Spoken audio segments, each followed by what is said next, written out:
Hello, dear children. Hope you have seen previous videos and completed 37 quantities. जो हम लोगों ने ट्रिक लगाया था कि आपको हर बार फंडामेंटल क्वांटिटीज़ के ऊपर एक अच्छा सा गोला बनाना है और जो डिराइव्ड क्वांटिटीज़ हैं उनका आपको फॉर्मूला लिखना है। चल रहे हैं उसी मेथड से। तो आज हम लोग करने वाले हैं एक बहुत ही ख़तरनाक क्वांटिटी जिसको बहुत सारी बुक्स में या फिर इवन कुछ क्लासेस में गायब कर दिया जाता है। द रीज़न इज़ कि इसमें काफ़ी सारे कंसेप्ट्स लगते हैं जिनको समझाने में बहुत ज़्यादा टाइम लगता है। तो चलिए चलते हैं बोर्ड पर। सबसे पहले कूलम्स लॉ इलेक्ट्रोस्टैटिक्स में पढ़ा होगा आपने कि जब भी दो इलेक्ट्रिक चार्जेस होंगे, suppose those charges are Q1 and Q2। अब Q1 एंड Q2 मान लेते हैं लाइक चार्जेस हैं। लाइक चार्जेस मीन्स क्या हुआ? भाई भाई, ठीक है। या फिर दो सिस्टर्स। और अपोजिट चार्जेस मीन्स क्या हुआ? भाई बहन, ब्रदर सिस्टर।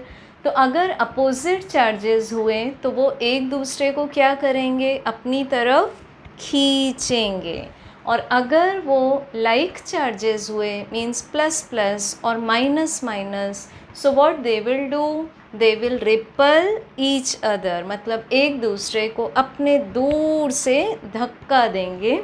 सो कूलम सर ने बताया दोनों के बीच में जो फोर्स लग रहा है एयर में, ध्यान रखेंगे एयर मतलब हवा या फिर वैक्यूम में, SI यूनिट्स में बोथ कंडीशंस आर नेसेसरी। उसका फॉर्मूला होता है 1/4 pi epsilon 0 Q1 into Q2 divided by R square, where Q1 or Q2 are taken just magnitude wise, not their signs are taken। तो आज हम लोग जो ख़तरनाक क्वांटिटी के डायमेंशंस निकालने वाले हैं उस क्वांटिटी का नाम है electric permittivity. And again the symbol is Greek letter.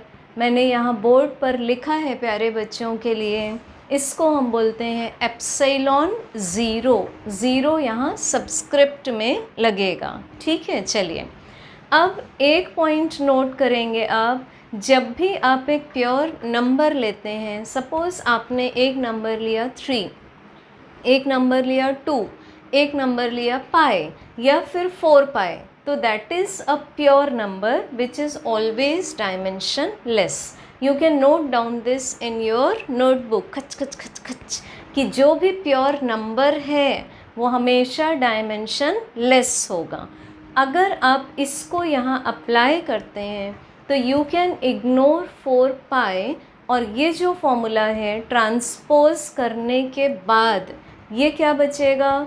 आते हैं यहाँ पर epsilon 0 equals to 1/f, where f is the force, दोनों चार्जेस का प्रोडक्ट डिवाइडेड बाय उनके बीच के डिस्टेंस का स्क्वायर। अब बताओ बच्चों, इसमें से फंडामेंटल क्वांटिटी कौन सी है? तो दिस इज़ फंडामेंटल क्वांटिटी, हमारा यूनिक मेथड, सर्कल मार दिया उसको। और जो डिराइव्ड क्वांटिटीज़ हैं जैसे फोर्स, चार्ज, चार्ज, अब चार्ज कैसा भी हो है तो क्वांटिटी चार्ज, तो आप उसके प्लेस पर लिख देंगे करंट इनटू टाइम। फोर्स के प्लेस पर आई होप अभी तक आपको डायमेंशनल फार्मूला लर्न हो गया होगा। So this is m1 L1 T-2। जिन बच्चों का नहीं हुआ उनके लिए एक help, force equal to mass, और ये है एक्सेलरेशन का डायमेंशनल फार्मूला। सो आपने जब पूरे को सॉल्व किया तो this is L-3 m-1 T⁴ I means current का स्क्वायर। ऑर्डर मेंटेन करेंगे बेटा, LMT mechanical quantities, then after that electrical quantity. अब SI यूनिट कहाँ से लेंगे बेटा? यहाँ से, ठीक है। SI यूनिट बिल्कुल ऊपर जहाँ आप साइंटिस्ट बेस्ड यूनिट लगा सकते हैं। तो this is coulomb into coulomb per Newton into meter square. So what is the SI unit of electric permittivity? Coulomb square per Newton meter square. वापस देखेंगे, Coulomb square per Newton meter square. So this is SI unit.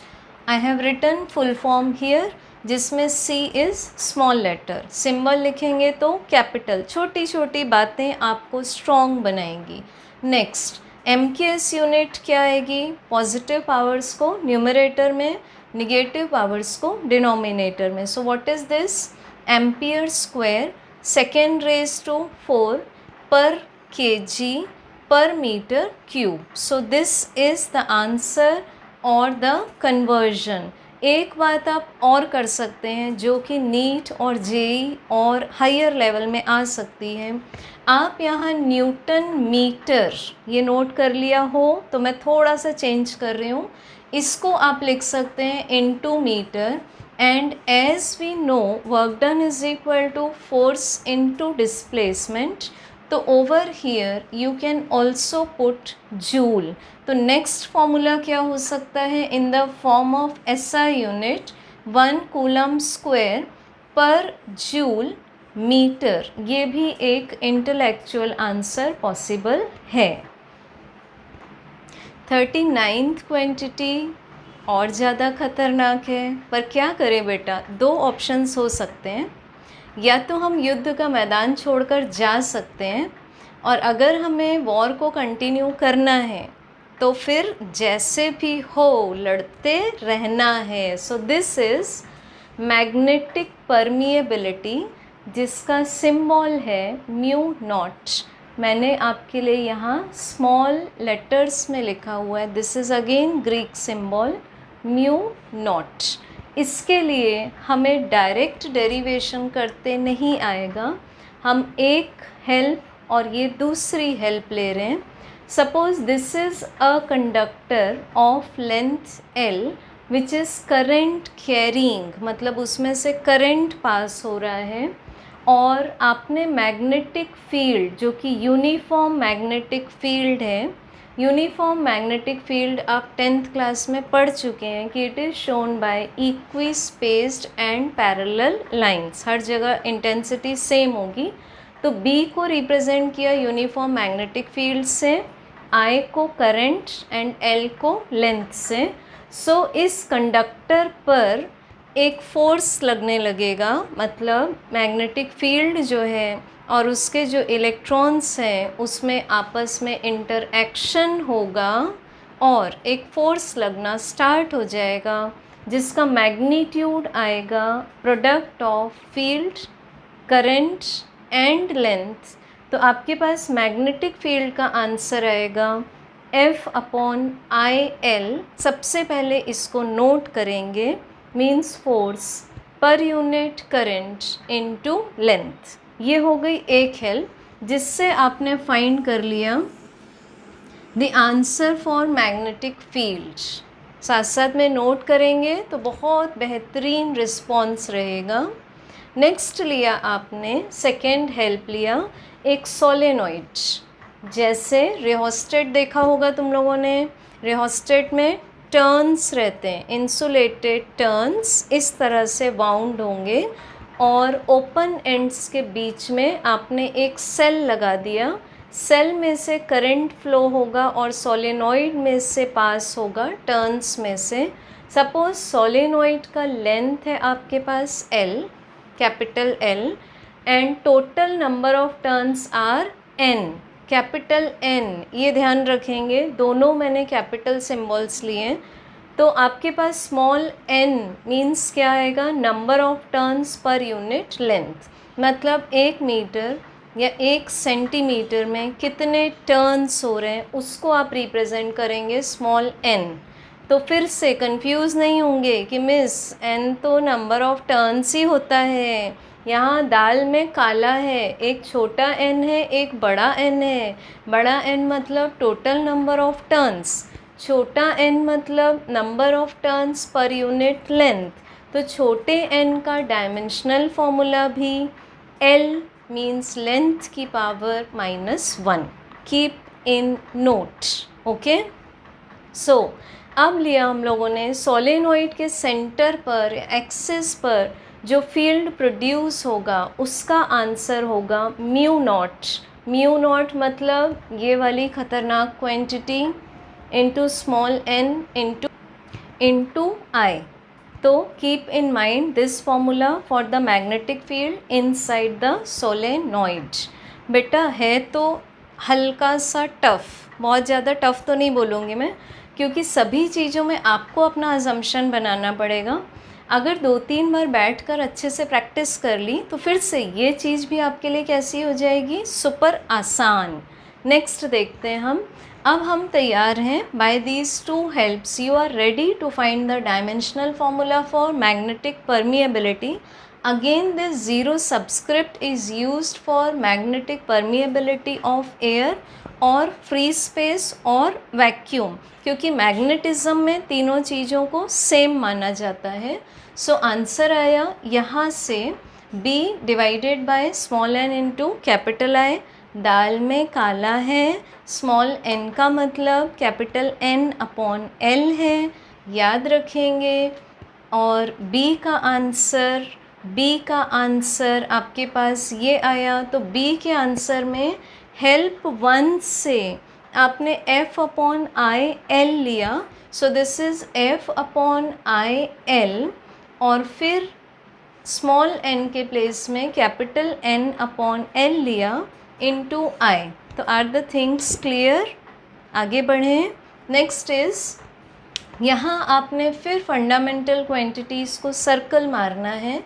L cancel हो जाएंगे पर cancel करना नहीं है, सिर्फ mind में रखना है। सो कैंसिल हो गए तो आपके पास आंसर आया फोर्स डिवाइडेड बाय करंट का स्क्वायर। एन पूरा का पूरा क्या है, डायमेंशनलेस। अभी पहले बताया था आपको, because it is a pure number.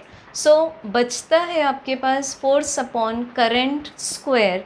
तो सबसे पहली यूनिट आती है आपके पास newton per ampere square. 3 units आ रही हैं इस केस में, जो कि नीट और जेई के लिए जानना ज़रूरी है, क्योंकि फ़िज़िक्स सिर्फ ऐसा नहीं है जैसा आप पहले सोचते थे कि हाँ रट लेंगे और एग्ज़ाम पास कर लेंगे। नहीं, हर प्लेस पर आपको लॉजिक्स लगाने हैं। सो पहली यूनिट आई न्यूटन पर एम्पियर स्क्वायर। दूसरी यूनिट इस फॉर्मूले से निकालेंगे आप। ये देखो मैंने बनाया एक बड़ा सा noodles. So what is this? This is Tesla, this is Tesla. अब देखो फिर से दाल में काला, टेस्ला पर एम्पियर। अगर आप इसको इम्पोर्टेंस नहीं देंगे तो आप ये यूनिट लिख देंगे टेस्ला पर एम्पियर। टेस्ला पर एम्पियर पर गलत है, यहाँ इम्पोर्टेंस देना ज़रूरी है, कैपिटल N अपॉन L। तो L जाएगा यहाँ। So what is this? Tesla metre, tesla metre per ampere. Okay. And third unit तो आप डायमेंशनल फॉर्मूले से निकालते हैं। तो what is that? kg metre per second square per ampere square. So this is all for magnetic permeability. Okay? Next, एक बड़ा ही आसान सा क्वेश्चन आता है एग्ज़ाम में, जिसको आप बच्चे नादान होते हुए अपने लिए बहुत ज़्यादा डिफ़िकल्ट बना लेते हैं। जैसे हम लोगों ने क्वांटिटी नंबर 38 एंड 39 किया, तो आपने सोचा बाबा रे एक एक क्वांटिटी को करने में 7 to 8 मिनट्स लग रहा है। मतलब ये क्वेश्चन तो बहुत ही ज़्यादा ख़तरनाक है। This question generally comes in NEET और जेई। चेक करते हैं क्वेश्चन क्या है। Speed of light in vacuum is given by c equal to 1 upon under root of mu zero epsilon zero magnetic permeability and electric permittivity. Then आपको different type के questions आ सकते हैं। बेटा ये ऑप्शंस नहीं है, ठीक है। तो सबसे पहले मान लो आपको पूछा find the dimensions of under root of mu zero epsilon zero. बताओ क्या करोगे? करना स्टार्ट कर देंगे। म्यू ज़ीरो निकाला 4 मिनट में, एप्सिलॉन ज़ीरो निकाला 4 मिनट में, नहीं, आपको सिर्फ यहाँ से सी के ऊपर फोकस करना है।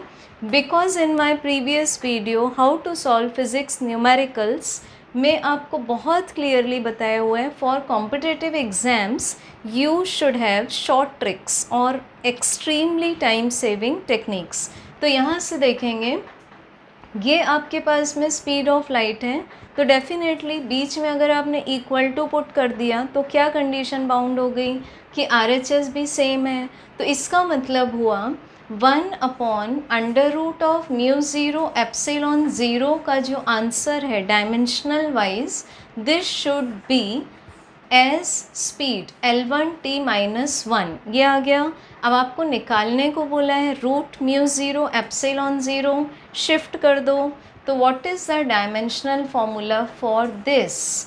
रेसिप्रोकल ले लो बेटा, रूट का पूछा हुआ है आपको, जैसे बाकी में मैंने आपको यहाँ रूट नहीं बताया, तो you can do square of both sides. So what is this reciprocal? L-1t1। So ये आ जाएगा आपके पास dimensional formula for square root of mu zero epsilon zero. Next you can do square of both sides. So what is this? Mu zero epsilon zero equal to L-2t², दोनों side का square कर दिया आपने। और next जैसे ही आपने ये लिया तो आपके पास ये सेम आंसर है, means the dimensional formula for this will be as it is written here, L1t-1। ये हो गया बिल्कुल सिंपल तरीके से problem solve. So I hope you will be doing great practice. This is not going to be vacation, so thank you and happy learning.